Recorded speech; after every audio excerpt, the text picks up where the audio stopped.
just closing our eyes and just allow yourself a moment to just fully come into this present moment.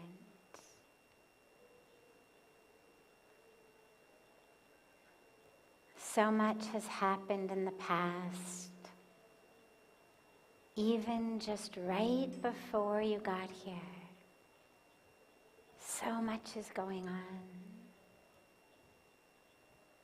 So much will happen when you leave from here.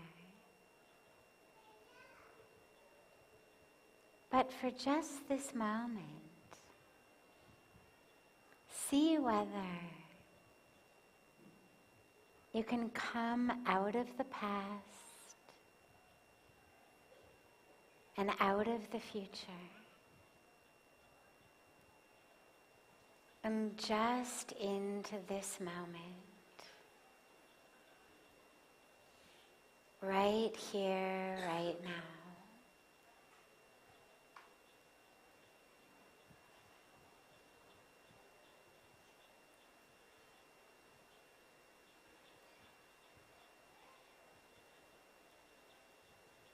Allow the awareness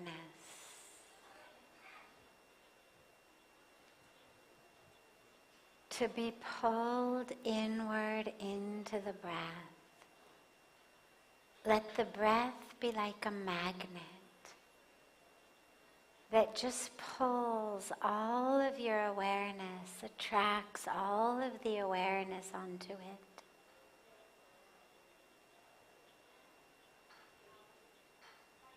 And feel all of that awareness just pulling inward,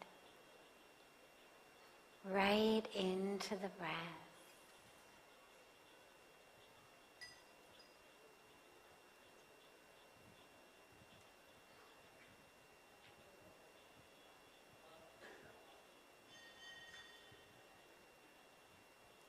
Just allow that fullness of awareness to merge fully into the breath. The world will keep doing its thing. The world does not stop because you meditate. But your mind does not have to be hooked into the outside world. Your mind is in your hands. Take that mind from the outside world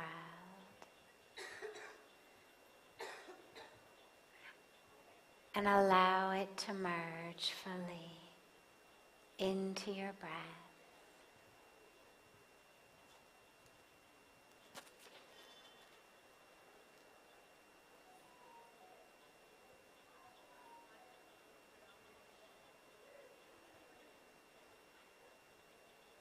If a thought arises, don't fight it off, but don't allow the attention to be distracted.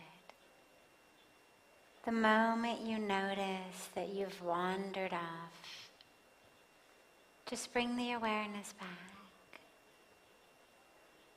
back to the breath, back to this very moment.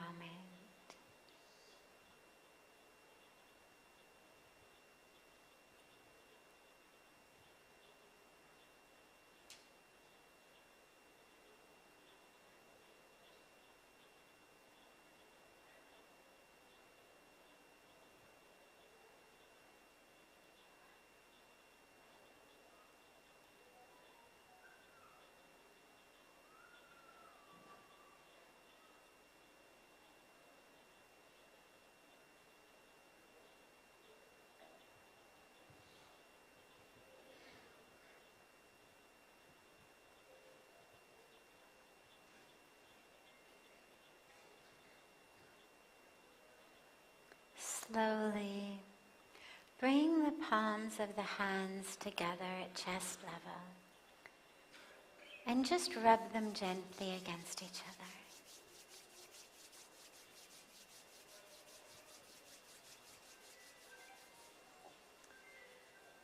press the palms of your hands into your closed eyes.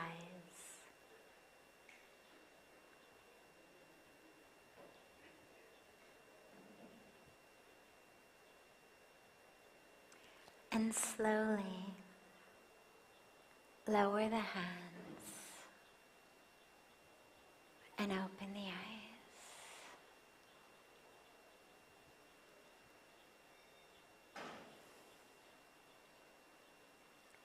Welcome again to Satsang.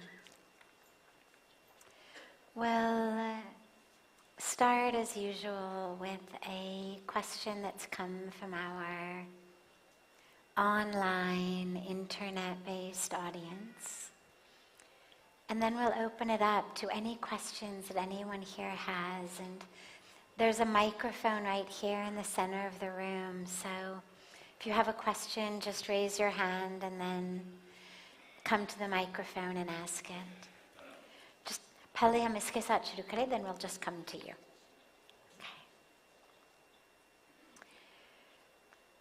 Why do negative thoughts, jealousy, hate, insecurity, etc., come automatically while we have to make conscious effort to think positively? This phenomenon is common for all sections of society, even the rich and the super rich. Is there any way by which this can be reversed? Is there a way to get only positive thoughts without any effort? This is asked by Parag Shah on our website. So remember that every aspect of our physical body, which includes our brain is part of the physical body. Every aspect of that body has evolved for one reason and one reason only. Anybody know what it is? Young science students here? Survival. Survival, that's it. Every aspect of our body has evolved because it is the most conducive way for us to survive. Okay? That's how physical evolution has happened. If you trace back human existence over the millions and billions of years, and you go back and back and back, all of the mutations, all of the evolution, all of the development in the physical body is for one reason only. We are more likely to survive. Because if we survive, we are then more likely to pass on our genes, and the human race will therefore survive. That is the single agenda of our physical body's evolution. We'll come to the spiritual evolution in a moment, but we're looking at the physical body. Whether it's the way my knees work, the way my digestion works, or the way my brain works, it is wired for survival. It is not, tragically, wired for enlightenment, but it's wired for survival.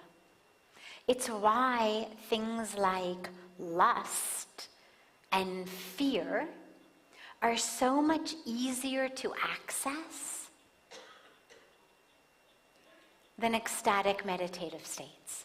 They come naturally. Lust comes naturally. Fear comes naturally. Anger comes naturally. But higher states we have to work for. Because lust, fear, and anger are that which made us survive. The more lustful I am, the more babies I will have, the more the species will propagate. The more afraid I am, it means I'm going to always be very aware. Is something possibly going to harm me? The more afraid I am, ironically, the more likely it actually is that I'm going to notice something. Now, my life will be ruined. I'll be miserable. I'm not going to be happy at all. I'm not going to be a fun person to live with or be married to or hang out with.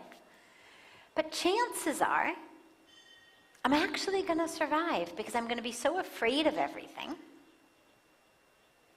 that the physical body is going to do a good job of being here for a while. Negativity is actually survivalistic. Negativity is the thought that says, guilty till proven innocent. When I meet you, from a spiritual perspective, for spiritual evolution, when I see you, I should see the divine. I should see myself. I should see soul and spirit and consciousness and divinity.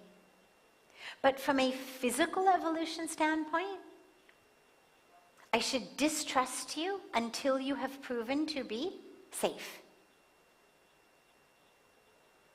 It's the thing that is most likely to keep my body safe.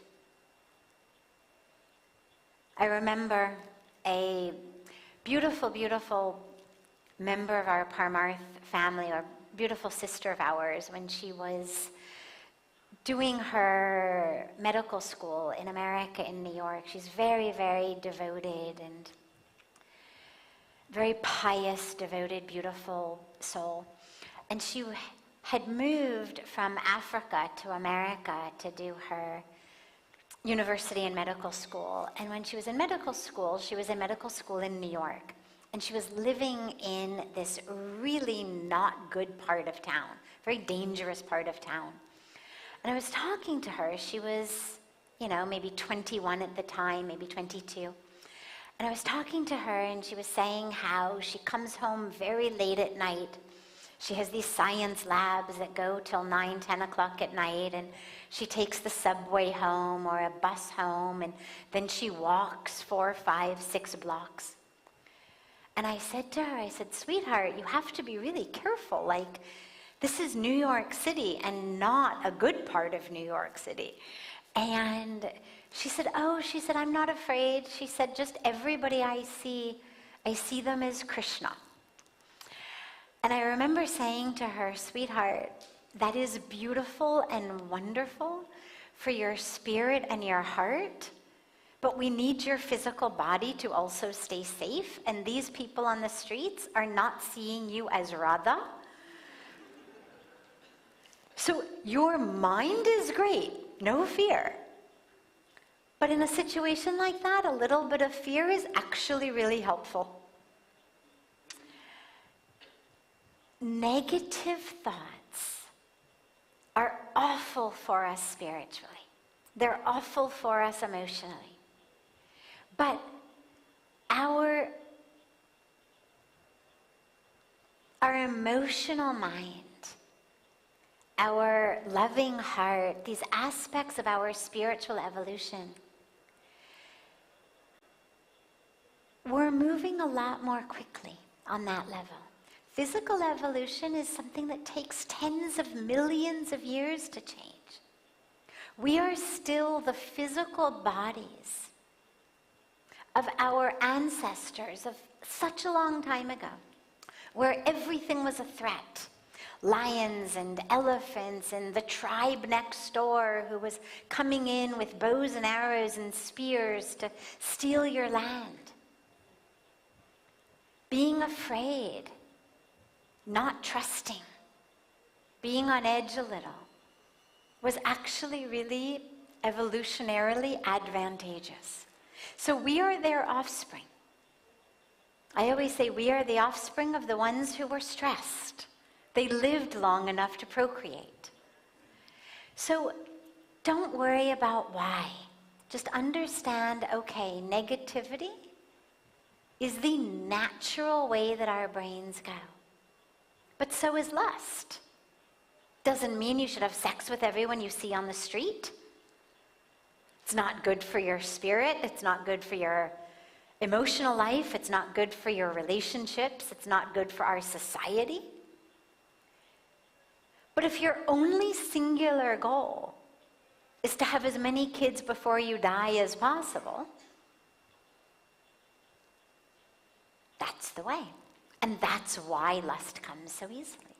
But we know spiritually we must overcome it. If you want to have a peaceful life, a joyful life, successful relationships,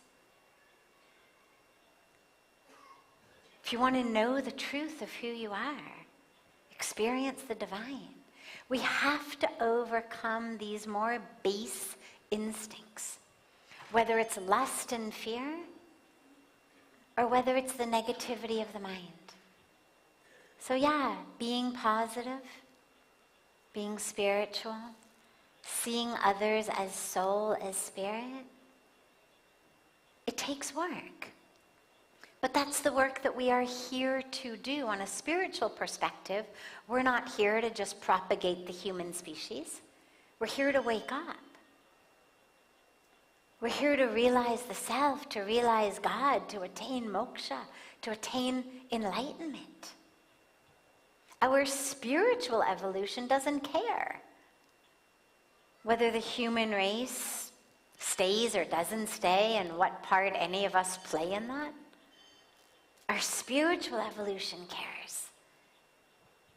Did you experience oneness with the divine? So we have to choose to align ourselves with our spiritual growth. Otherwise, yeah, we may stay safe, have a lot of babies, but if you're miserable and living in illusion, what have you achieved? Nothing.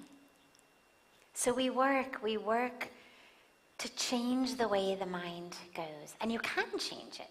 That's the great thing. We can actually change our brain, we change our mind, we change our habits, we change our instincts.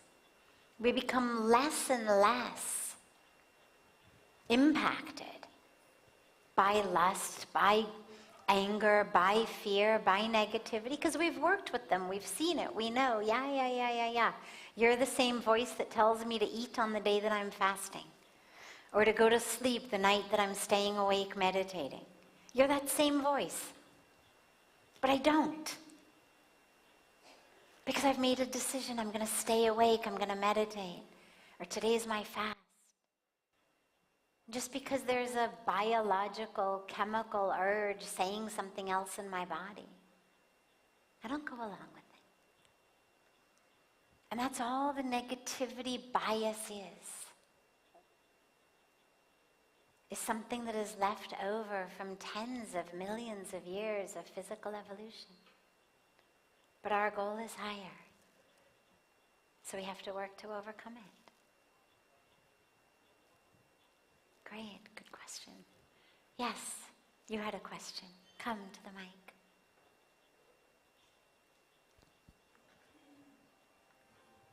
Namaste Ji. Namaste. So I wanted to ask, what is the purpose of life? Why are we here? Purpose of life.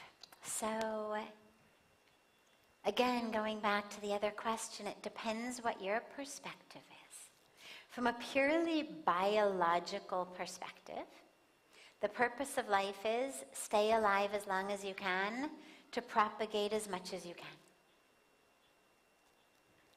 Biological, that is why we are here. But what we know is that we are not just cells. We're not just cells. We're spirit. This physical body is just that form in which our soul is going through its karmic journey.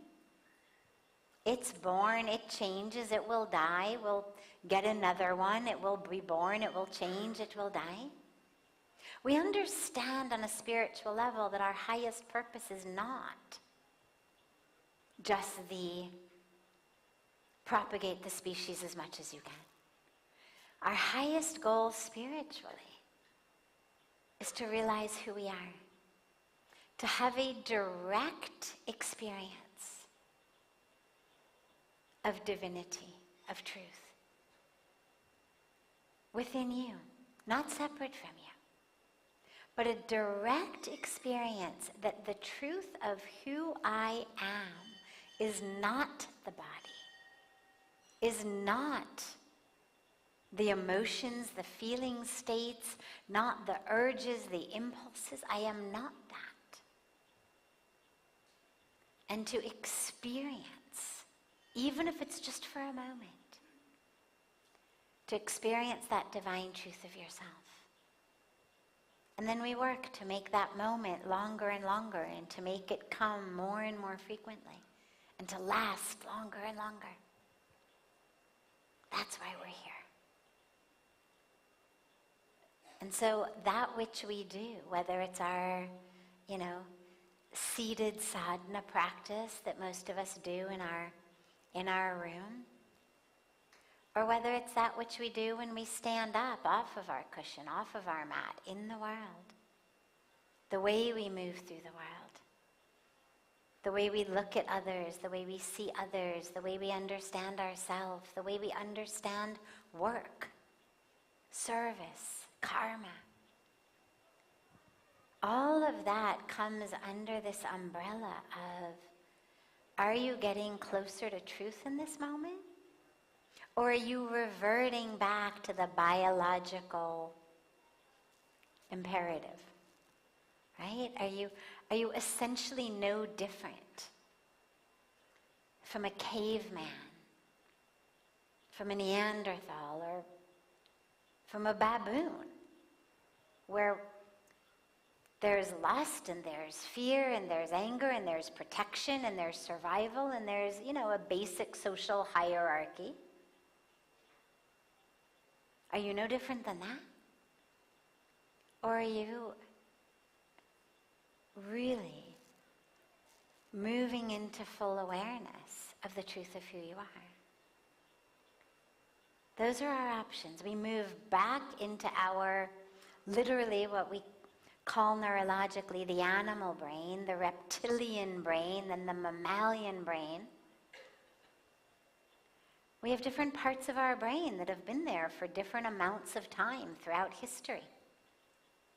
Parts since we were reptiles, parts since we became mammals, and this is the survival instinct. It's the stuff that keeps us breathing even when we forget to pay attention.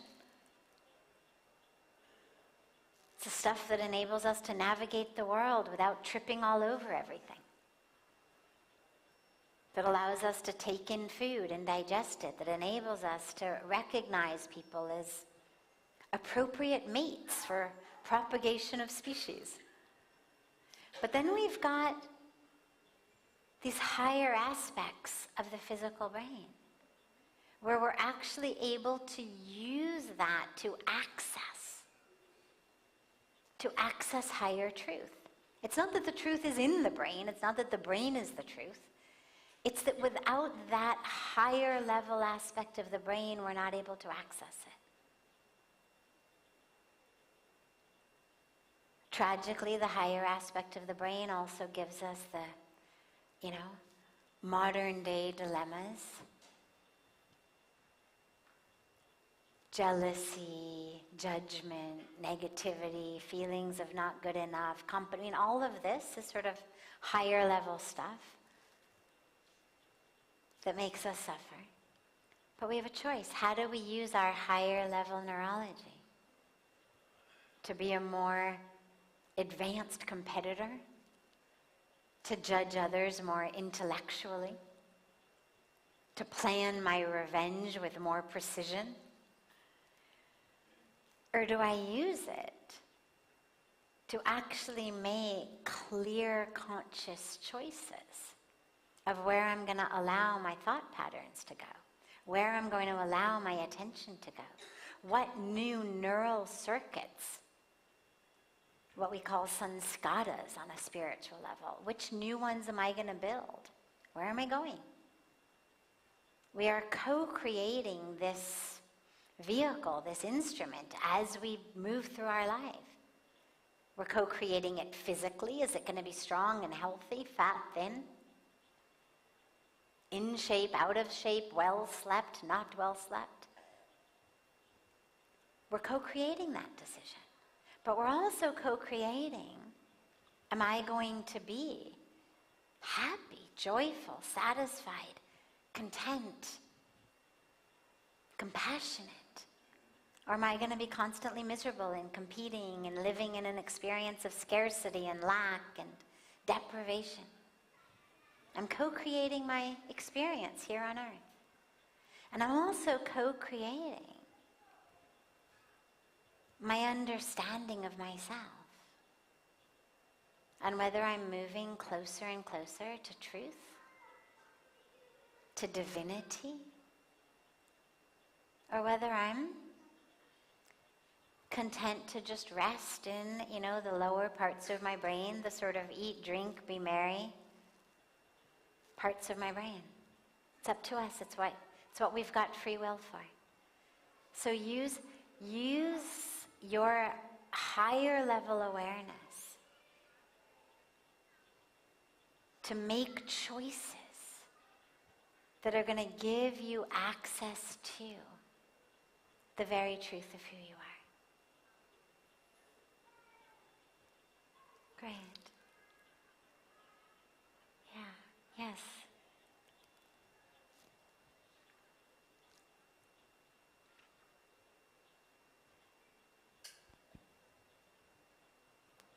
Namaste, ma'am. Namaste, everyone. Before asking my question, I have a short story or experience to tell, if you may allow me. My name is Anshuman Rai. I am from Gurugram and I'll be turning 21 years old in next 4 months. Last month I got a chance to attend a youth conference held at Kanha Shantivanam, and people from Parmarth Niketan have went there to teach us yoga. I participated in it and I liked that yoga thing so much. Now, I saw you there for the first time. You were teaching something via online mode. Although you were not there, but then your speech has very, it just created an impact at my heart. I'm so glad. Now the whole goal was to conduct that conference was to make us realize that we coexist with others in the society, and kindness and empathy towards self and the others is one of the basic skills, basic moral ethics that you need to survive. Yes. Cut to, if you know about heartfulness practice. Mm-hmm. Yes. I became an abhyasi there. I like that path so much. And then I've also started to explore that spiritual path also. Wonderful. Cut to today, I came here with my friends and someone told me that, and we were like just another one coming here, chilling, doing a number of things and going to this Ganga Aarti. I saw you again and I came here to listen to you for once. Although my friends are very angry at me for this. The day I started practicing this spiritual thing, I've encountered so many problems. One of them is my friends, my parents don't recognize it. To an extent that when I came and sit here, tears from my eyes started coming out and I started crying. I don't know why. By nature, I'm a very, very practical person. I run an IT company. So, my materialistic life and the spiritual life I'm trying to be the part of is very, very different. There is so much of emotional imbalances going in me. My question is, how should I treat that? Okay, great. First of all, I'm so glad you've got the courage to share at such a young age and to be so called onto a spiritual path at such a young age. I'm sorry that your friends are angry at you for being in satsang. But that's not a problem. No, but nonetheless, we speak a lot in here about relationships, friendships, and I would say this is probably a really good time to start thinking about finding some new friends. Because ultimately one of the ways to know if a friend is really a true friend is if they're a true friend, they actually want the best for you. They don't need you to do what they want. If a friend says to you, drink this, smoke this, eat this, and they pressure you to do it and they're angry with you if you don't, that's not a true friend. And if you're embarking on something that is healthy for you, wonderful for you, whether it's something good for your body, it's an exercise program or a diet or something like that, or whether it's something for your spiritual growth, your friends should support that.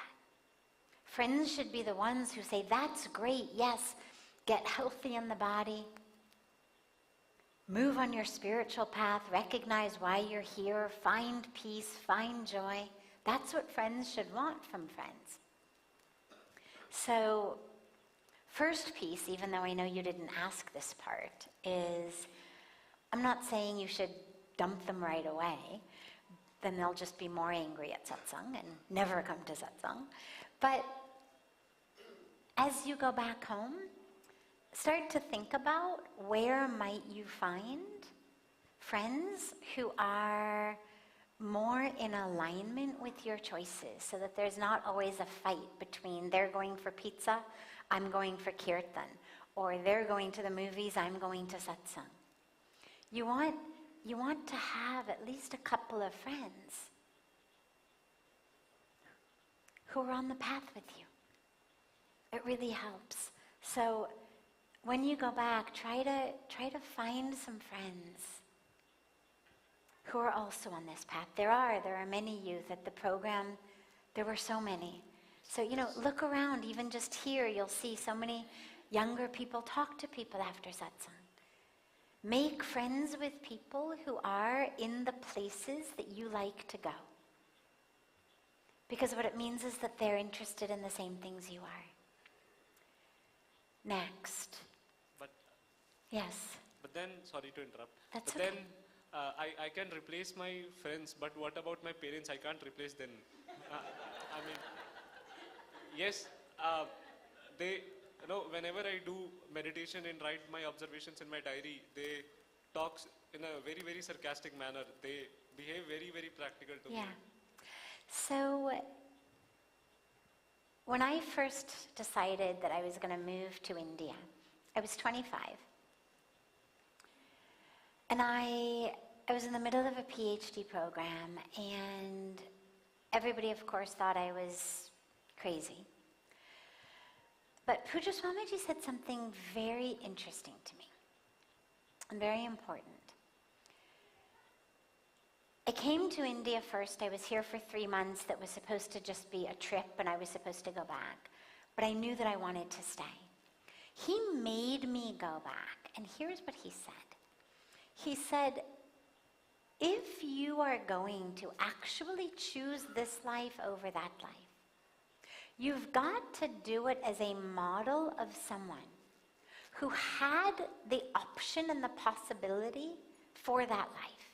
And he said, and if you don't go back, people will say, oh, she had a nervous breakdown. Oh, she went crazy. Oh, she joined a cult. Oh, she was kidnapped. Oh, this happened, that happened. But here's the important piece. Why do people do that? Because if people acknowledge that there is actually something beneficial about a spiritual path, well, then they have to admit, why are they not following one? Your spiritual choices are a mirror in people's faces about the choices they're not making. And that's why Swamiji said to me, he said, they will do everything they can to discredit you. He said, you've got to go back. You've got to show them that you can still get straight A's. You've got to show them that you're not crazy or brainwashed or, having a nervous breakdown or any of these things. You've got to show them, because otherwise people will always look to discredit it. And this is what you're facing. Your spiritual choices are a mirror in the face of people, family members, friends, of choices that they are not making. And the way that we deal with things when we're uncomfortable is we get sarcastic. We make fun of it. We put things down. Don't worry. Don't debate them. You just live your spiritual truth. You will shine like a light of truth, like a light of love that will attract them all, even the bugs. Right? Light attracts everything. Let yourself grow spiritually. Don't waste your energy trying to fight them, convince them, debate them, anything like that. You just stay anchored in your truth and find a community. It doesn't have to be very big, but even just a few people. Ideally in person, but also online. Find a community who thinks the way you think, who has values the way you have, who are also on spiritual paths, who also love satsang, who also love yoga retreats, who also love kirtan, who also love meditation, who see the value in these things. This is the importance of a sangha, because it keeps us strong, especially when we're young, especially in the early days. It's not easy, I know. So, look around here. You're surrounded by people who agree with your choices fully, because they're not afraid of that mirror, because they're making the same choices. And there's so many more people like this in the world.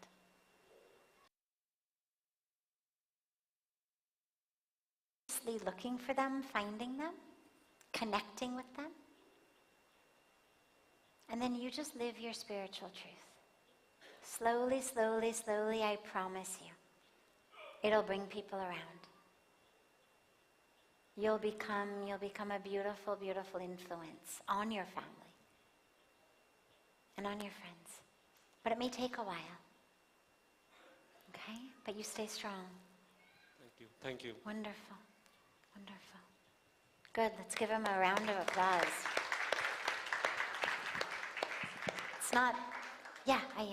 It's not easy to be 20 and in satsang while your friends are out for pizza. Shri Charno mein naman. Om Namo Narayana. Tomorrow I will be 70. As my age increase, I become fearless about life. I become insecure. What is the remedy? You become insecure. You become insecure as you become older. ये आप कह रहे हैं? Insecure as you get older.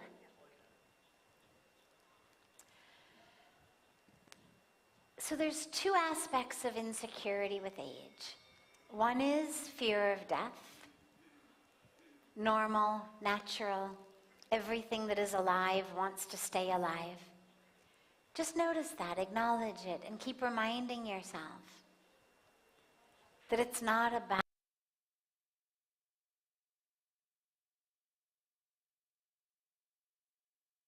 your days. If you're spending your days afraid, fearful,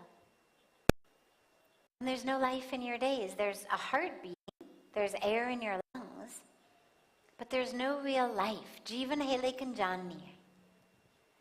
So you want to make sure that however many days you have left, they're full of vibrancy. Let your days be filled with gratitude. Use what you've attained, the wisdom over your lifetime. Share with others. Share your skills, share your abilities, share your learnings. And recognize that every day is a blessing. But the other aspect of insecurity is because in our society these days, we're seeing aging as a failure. And Indian culture traditionally is not like that. We have great respect for our elders in the traditional society. But slowly, slowly now, more and more with Western influence, everything is still becoming now about the anti-aging. Right? Stay young, this, whether by injection or by surgery or by dyes or by whatever it may be. But there's some product or other, or technique or other, or doctor or other, who's going to somehow, and I don't mean the hip replacement, I mean the aesthetic stuff. Not the stuff you need to walk and stay healthy, but the stuff that you need to feel okay about yourself when you look in the mirror. And that's a tragedy, because aging is beautiful. It's beautiful. But we are tragically buying into this disease of much of the West that thinks that aging is a failure, that somehow you should be able to never age. Your skin should look like it did when you were 30. Body should look like it did when you were 30. Hair should look like it did when you were 30. But what that does is it, number one, denies the nature of nature, which is that the only guarantee is we are all degenerating, we are all going to die.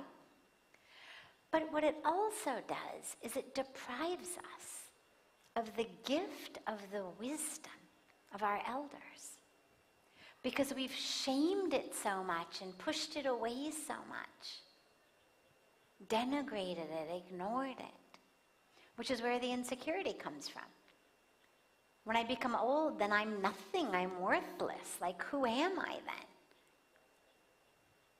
Because in our society, we're now slowly losing that reverence, which is a great detriment, not only to our elders, but to us, because we lose that benefit.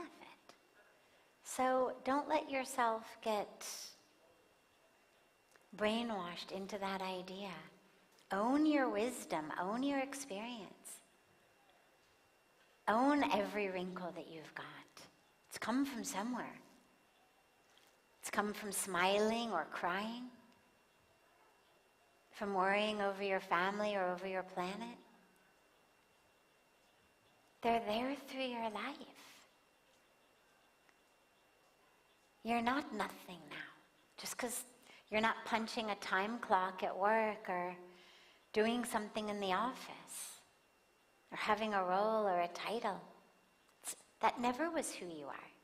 This is the time to really realize, who am I that isn't my title, that isn't my career, that isn't my body? So anchor in that, realize that, recognize that, and then share of your wisdom, share of your experience.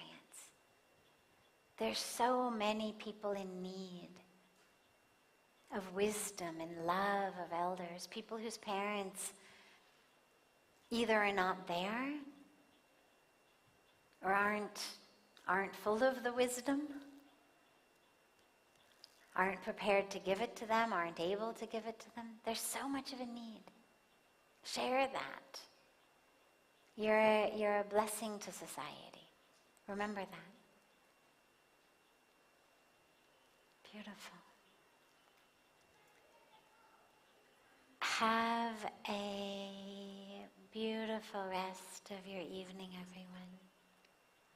Beautiful morning and day to our family online. And I look so forward to being together again tomorrow, and make sure, of course, as always, to join in all of the beautiful programs that we have all day long at the ashram, the yoga classes, the meditation classes, the philosophy classes, the beautiful morning fire ceremony, of course the sacred Ganga Arati, but I hope you've all come from there. And really let your day just be filled with as much inspiration and connection as you can get. And I'll see you all in satsang tomorrow.